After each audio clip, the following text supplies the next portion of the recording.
পাঠিয়েছে কি সব পরীক্ষা নিরীক্ষা করার লাগি। হ্যাঁ রে, ইয়াসিন আমাদের গ্রামের গর্ব। ওরকম হীরা টুকরো ছেলে আমাদের এলাকায় আর একটাও নাই। তখন থেকে তোমাদেরকে কিছু বলছিনি, তোমরা যাচ্ছেন এত নাম করছো। তোমরা কি জানো এখন খেলে তাদের মানুষ পাঠিয়েছে কিসের লাগি? জমি দখল করার লাগি। আমিও যাচ্ছি সাথে জমি দখল করতে। তোমাদের কারোর যদি জায়গা লাগে বুঝলো, খুব অল্প দামে দেবো। দেখতেই তো পাইছো পৃথিবীতে যেভাবে মানুষ বাড়ছে, কিছুদিন বাদ দিয়ে থাকা জায়গা পাবা কি পাবা না। এই অফারটা তো খুব ভালো অফার রে। এই কত টাকা বিক্রি নেবে? দেখো আমাদের গ্রামে সচরাচর 10-12 টাকা বিক্রি চলছে।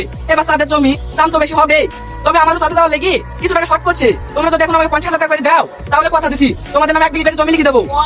তোমাদের যদি কারো তাদের জমি নিতে মন চায়, তাহলে বই গেলে 50,000 টাকা করে চলে আসো, আমি আসছি। কত দূর হলো কাজ? কাজ কি হবে? টাকা দিছো না কিছু না, কোনো সামালপাতি নাই। এইভাবে কোনোদিন রক্ষা করে আজকাল জয়তাল চাইছে নাকি বা? এ দেখো লাও, আমাদের 5 জনের পুরো 10 লাখ টাকা আছে। এক একজনের 4 বিঘি করি, একটু উল্টো পাল্টা হয় না জানে। আরে না না চাচা, ওয়ালি তোমরা টেনশন করো না। তোমাদের 4 বিঘির সাথে 1 বিঘা জমি ফাল দেবো, তাহলে তো হবে। হ্যাঁ হবে। এলে টাকা যাতে লাগবে সব দেশে তাদের টাকা রেডি কর। ঠিক আছে স্যার, ঠিক আছে। আপনার 10 লাখ টাকার মিশন আমাকে আগে বলবেন তো। আমার হেড মিস্ত্রি আছে, ও বিশাল বড় সাইন্টিস্ট, যে কোনো রকেটে তৈরি করে দিতে পারে। হাই জাগের মধ্যে আপনার কাজ হয়ে যাবে। চাচা খেতে বসেছে? হ্যাঁ বস। বসার টাইম নাই চাচা, সকালে সাথে যাবো তো। কোন রাস্তা যেতে হবে একটু ভালো করে বুঝে দাও না। তুই চাঁদে যাবি? আমি সোজা করতে জানিনি, আমার ছেলে বিজ্ঞানী ওসব জানে। হ্যাঁ আমি জানি তো, তোমরা ভুলবা না। তোমরা তো কিভাবে চাপ দখল করো তাও আমি দেখছি।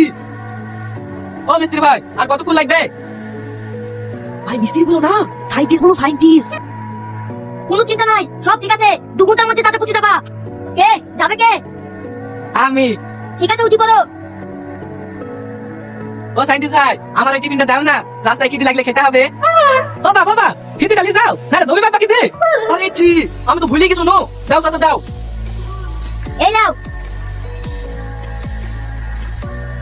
হ্যাপি রাখি। বাবা কি করে তো শিক্ষা হয়েছে? যাবি চাঁদে? আপা তুমি কি বলছো বলো দিনি? বিজ্ঞানীরা 1 বার ফেল করেছে, 2 বার ফেল করেছে, 3 বার বেলায় সফল হয়েছে। আমার তো কেবল 1 বার হইলো। হ্যাঁ সাইন্টিস্ট ভাই, যন্ত্রপাতি রেডি করো।